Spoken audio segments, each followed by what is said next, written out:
안녕하세요, 여러분. 혹시 지금 이 순간에도 냉장고 야채칸에 브로콜리 한 송이 들어있지 않으신가요? 그 싱그러운 초록색 브로콜리를 보며 오늘도 건강한 선택을 했다 뿌듯해 하셨을 텐데. 잠깐만요. 만약 여러분이 50대 이상이시고 특히 여성분이라면 이 브로콜리가 여러분의 갑상선을 망가뜨리고 있을 수도 있다는 사실 알고 계셨나요? 에이, 설마요. 브로콜리가 몸에 안 좋을 리가 없잖아요. 이렇게 생각하고 계시죠? 저도 그랬어요. 그런데 최근에 정말 놀라운 사실을 알게 됐거든요. 제가 아는 58세 이 여사님 이야기를 들어보세요.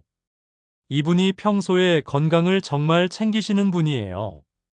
매일 아침 브로콜리 샐러드 드시고, 저녁에는 브로콜리 볶음 드시고, 정말 모범적인 식단이었거든요. 그런데 어느 날부터 이상하게 피곤하시더래요. 밤에 일찍 주무셔도 아침에 일어나기가 힘들고 몸이 자꾸 붓고 추위를 많이 타게 되셨어요. 나이가 들어서 그런가 보다 하시다가 건강검진에서 갑상선 수치가 많이 낮게 나왔거든요. 의사 선생님이 뭐라고 하셨을 것 같아요? 혹시 십자화과 채소를 많이 드시나요?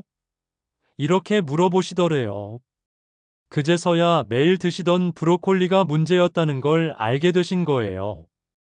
여러분, 이게 정말 가능한 일일까요? 그렇습니다. 우리가 건강식품이라고 믿고 있는 브로콜리가 실제로는 어떤 분들에게는 독이 될 수 있어요. 먼저 브로콜리의 좋은 점부터 말씀드릴게요. 브로콜리는 정말 영양가가 높은 채소예요. 비타민C가 레몬보다 많고 식이섬유도 풍부하고 항산화 성분도 가득해요.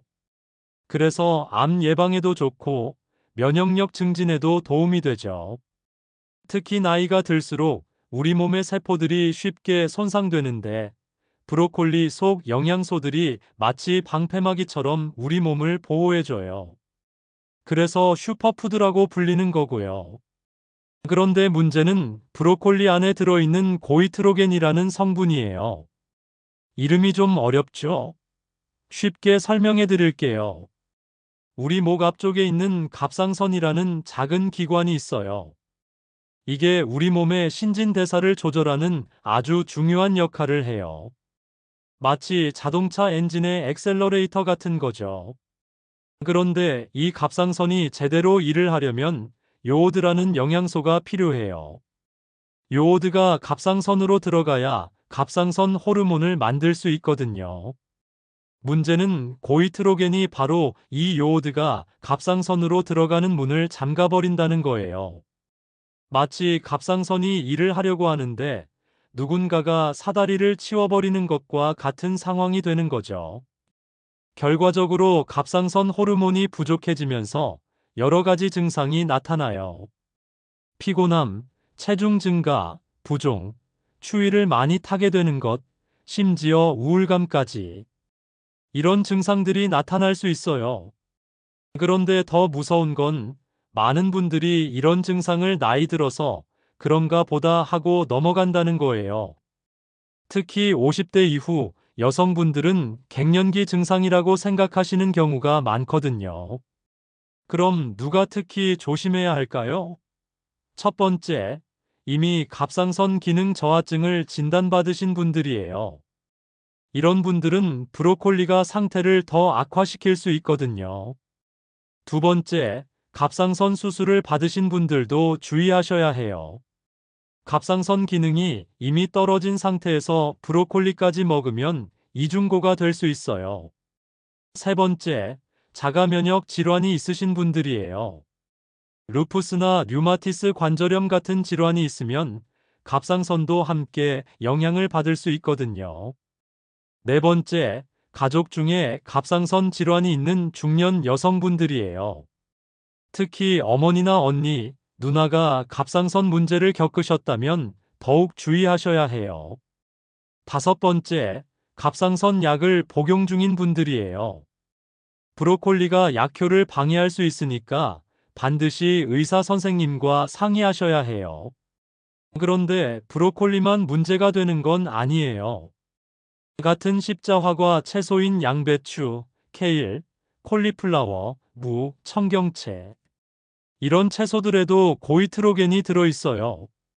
그럼 이런 채소들을 아예 먹지 말아야 하나요? 이렇게 걱정하실 필요는 없어요.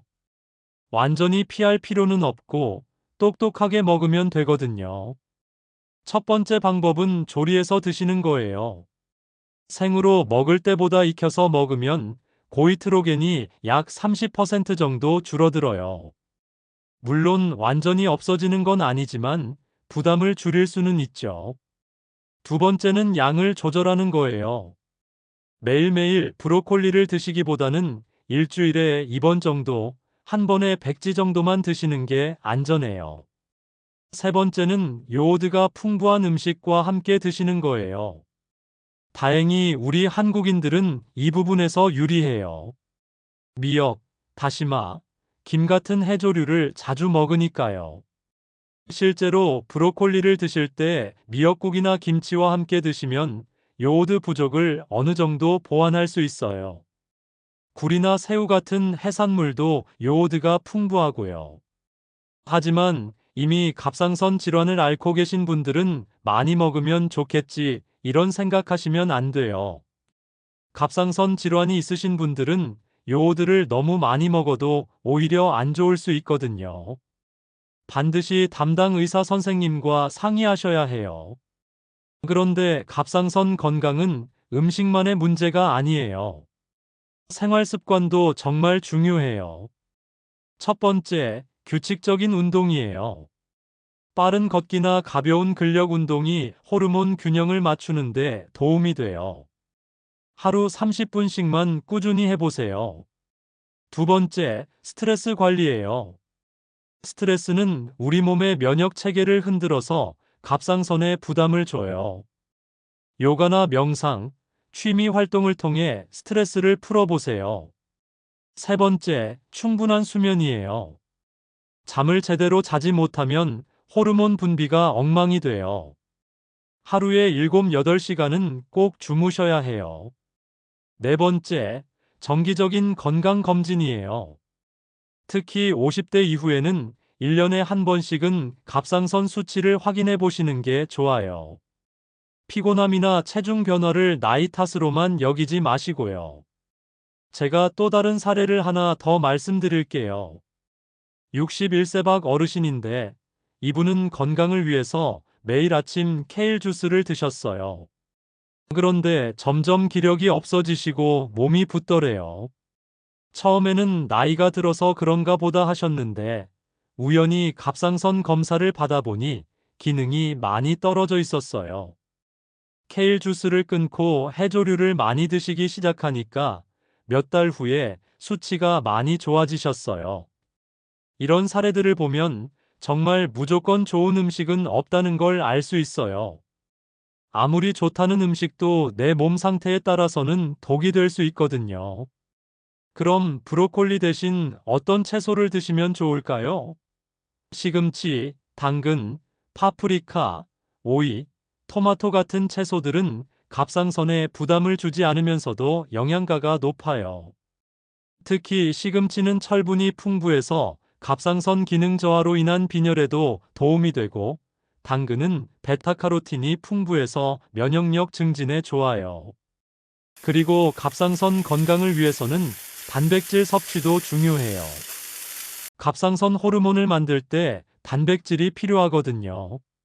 생선, 계란, 두부, 닭가슴살 같은 양질의 단백질을 꾸준히 드세요. 셀레늄이라는 미네랄도 갑상선 건강에 좋아요. 브라질너트, 참치, 새우 같은 음식에 많이 들어있어요. 하지만 브라질너트는 하루에 2에서 3개면 충분해요.